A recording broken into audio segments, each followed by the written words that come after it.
నా ముందున్న కాలువ సైనికులు, తెలుగుదేశం పార్టీ అభిమానులకు ప్రతి ఒక్కరికి పేరు పేరున నా నమస్కారాలు. అన్ని ఇందాక అంటున్నాడు మాకంటే బాగా మాట్లాడుతున్నాడు అని. ఎంత బాగా మాట్లాడినా అన్ని మాకంటే ముందు ఛాన్సులు కొట్టేస్తున్నాడు. అసలుకే నేను రాయదుర్గంకి వచ్చి దాదాపు 10-15 ఏళ్ళు అవుతాను. అప్పుడు వచ్చినప్పుడు ఒకటే అనుకున్నా, ఎప్పుడబ్బా ఈ ప్రాంతం బాగుపడేది. ఒకవైపు శ్రీకాకుళం అయితే నాకు తెలియదు అది ఎట్టుంటుందో, ఇటు సైడ్ చివరి చూసినామంటే రాయదుర్గం. ఎప్పుడు మీకు నీళ్ళు వచ్చేది, ఎప్పుడు మీకు రోడ్లు వచ్చేది, ఎప్పుడు మీ బాగుపడేది, ఎప్పుడు మీ పిల్లలు చదువుకునేది అని చెప్పి నిజంగా అర్థమయ్యేది కాదు. కానీ ఈరోజు చెప్తున్నా, ఈ రోజు చూసా, మీ ప్రాంతం చూసా, మీ రోడ్లు చూసా, మీ ఎమ్మెల్యేని చూసా. అభివృద్ధి అంటే ఏందో చూపిస్తున్నాడు. 1 కాదు, 2 కాదు, 3 కాదు, రోడ్ల మీద రోడ్లు వేసుకుంటానే పోతున్నాడు. అది కాదు అభివృద్ధి.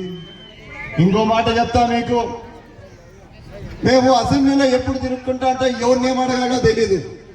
సౌమ్యుడు ఏం మాట్లాడు ఎక్కడ, కానీ కరెక్ట్ గా పాయింట్ పట్టుకుంటాడు. మీకు నీళ్ళు ఇప్పిస్తాడు, మీకు డ్యాములు నిర్మిస్తాడు, నీళ్ళు వస్తానే ఉంటాయి. ఆయన పుణ్యాన ఇక్కడ హై లెవెల్ కెనాల్ ఎప్పుడు రిపేర్ అయితే మాకు నీళ్ళు వస్తాయి. అందుకే నేను అన్నం పొగుడుతూ ఉంటాను. అంతే కదా, మీరు బాగుపడుతున్నారు, నేను బాగుపడుతున్నాను.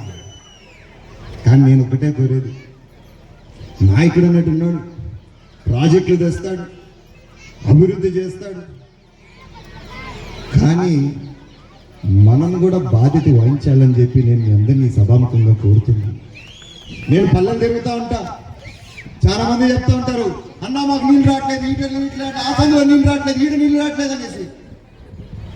నిజం చెప్పాలంటే నీళ్ళు వస్తున్నాయి అక్కడ మీకు, కానీ మీరు ఏం చేస్తారంటే బద్ధకం.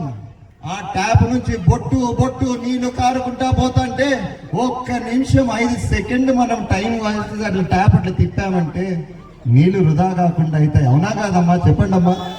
లాస్ట్కి ఎవరు కష్టపడేది? నీళ్ళు లేవంటే మీరేమ్మా కష్టపడేది. మీరు చూస్తూ ఉంటారు, మీ ఇళ్లలో బకెట్లు నిండుతాయి, బొట్టు బొట్టు కారుతా. అదే విధంగా వీధి కొలాయిల్లో కూడా మీరు రోంత బాధ్యత తీసుకున్నారంటే ఖచ్చితంగా బాగుంటుంది. మీరు చూసారా మీ పిల్లలు ధైర్యంగా అందరి ముందర మైకు పట్టుకొని మాట్లాడడం ఎప్పుడన్నా చూసారా మీరు? నేనైతే మొదటిసారి చూస్తున్నాను. మన కాలంలో మన పిల్లోళ్ళు మనం ఇంట్లో నుంచి బయటకు వచ్చి మాట్లాడాలంటేనే రోంత నామోషిగా ఫీల్ అయ్యి ఎవరికి హలోలు కూడా సరిగ్గా చెప్పాం. మనము కనీసం బాగున్నావా అమ్మా అని కూడా అడగం.